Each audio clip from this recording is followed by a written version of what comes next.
નમસ્કાર દર્શક મિત્રો, આપ જોઈ રહ્યા છો વીએસ ન્યૂઝ। સમાચારમાં વાત કરીએ તો આજથી ગણપતિ ઉત્સવ શરૂ થઈ રહ્યો છે, ત્યારે રાજુલા શહેરમાં પણ વિવિધ વિસ્તારોમાં વિવિધ જગ્યાએ પંડોળો તૈયાર થઈ ચૂક્યા છે। ત્યારે આજે રાજુલા શહેરમાં આવેલ બાપા સીતારામ યુવા ગ્રુપ દ્વારા તેમજ કુંભારવાડા વિસ્તારના ગણપતિ બાપાની ભવ્ય શોભાયાત્રા કાઢવામાં આવી હતી।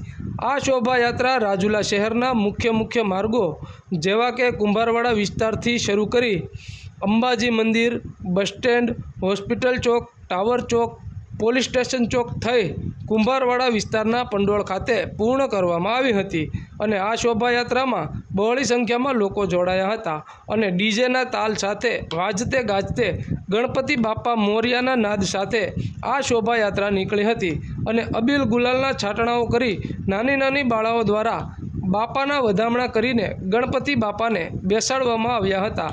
ત્યારે આ ગણપતિ બાપાની મૂર્તિના દાતા એવા ભીખુભાઈ વોરા દ્વારા ગણપતિ બાપાની પૂજા કરી શ્રીફળ વધેર્યું હતું અને કુંભારવાડા વિસ્તારના ગણપતિ ઉત્સવ મંડળ દ્વારા આ કાર્યક્રમને સફળ બનાવવા ભારે જહેમત ઉઠાવી હતી।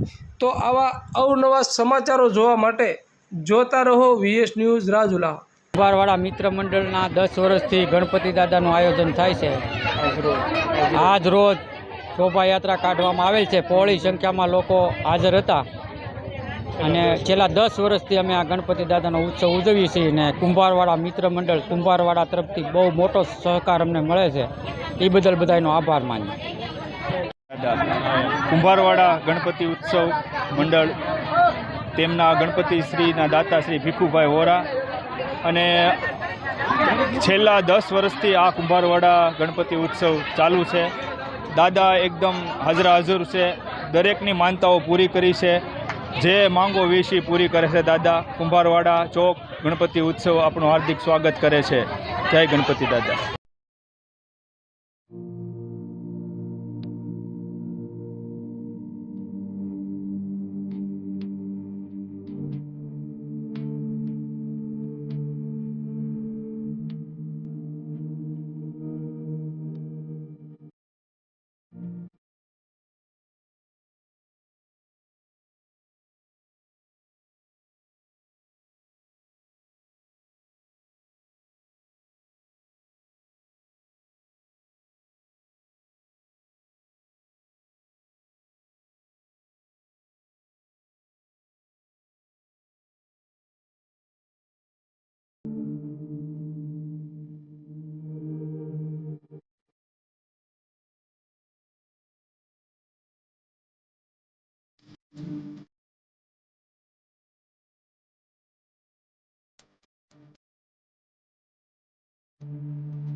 दानवेन्द्रो महाबल पिंगल नाम संवत्सरे दक्षिणायने वर्षा ऋतौ भाद्रपद मासे